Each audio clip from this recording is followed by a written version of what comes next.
Bonjour, Jean-Michel Galva du groupe Cohésion. Mon domaine d'influence, c'est la musique.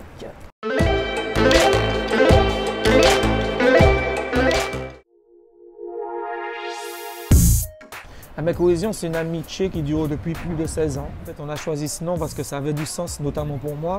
On aurait pu s'appeler le groupe Frappé ou bien le groupe Je Cogne ou bien je sais pas.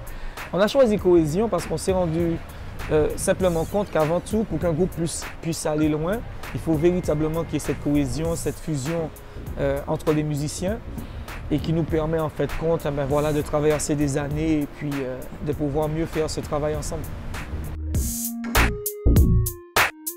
Il faut comprendre que les musiciens aussi, Covid ou pas, il faut qu'on vive. Et il fallait qu'on arrive à trouver une solution de manière à pouvoir à nouveau travailler et puis rencontrer notre public. Chose qu'on a faite, on le fait dans un restaurant, donc le concept avant tout, on dit concert, mais c'est un concert, la formule c'est véritablement dîner-concert. Donc les gens sont assis à leur table et on peut évoluer, jouer notre musique en plein air et tranquillement. Oui, j'ai envie de dire oui, c'est vraiment un moment de convivialité. C'est vrai que les gens en avaient vraiment besoin, nous aussi d'ailleurs. Et je pense que ça se fait naturellement. De toute façon, les vendredis soirs, on a l'impression vraiment que c'est devenu un lieu de rencontre. Il y en a de plus en plus de monde, mais limite nous sommes obligés de refuser du monde.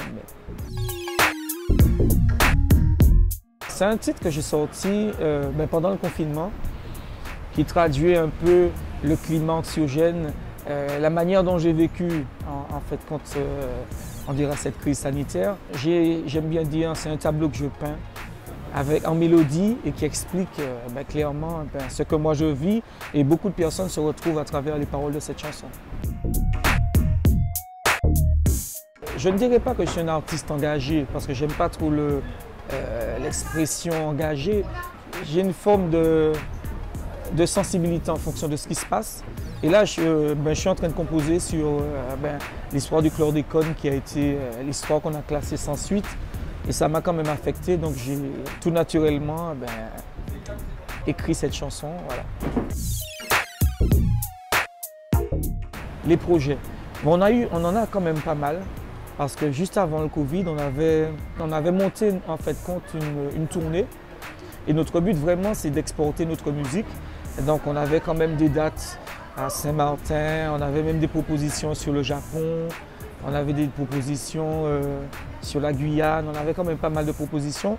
On dira que ça a été reculé pour mieux sauter, donc ça nous a permis un peu de revoir le concept, parce que le groupe Cohésion, il faut vraiment comprendre qu'on est vraiment dans une démarche aujourd'hui d'exporter notre musique, et c'est vraiment un show. Donc ça s'appelle le Cohésion Tour, que nous sommes en train de travailler dessus. Donc on va partir Martinique, Guadeloupe, Guyane, et si tout se passe bien, le Japon. Il faut se dire aussi qu'on a fait un clin d'œil de manière à accompagner les jeunes en fait, qui souhaiteraient vivre de ce métier. Parce qu'on fait de la musique, on s'amuse, mais il faut comprendre que c'est un métier. Ici, on n'a pas véritablement on n'est pas suffisamment encadré. Et lors de ce tour, on a créé ce qu'on appelle un forum. Donc on va inviter des producteurs, des tourneurs, des managers, des impresarios, de manière à faire et expliquer aux jeunes, en fait, quand ceux qui sont intéressés, comment se structurer, notamment les formations musicales, pour pouvoir mieux avoir plus de bagages pour exporter notre musique. Retrouvez toute notre actualité sur les réseaux sociaux, Facebook, Instagram, Cohésion Live.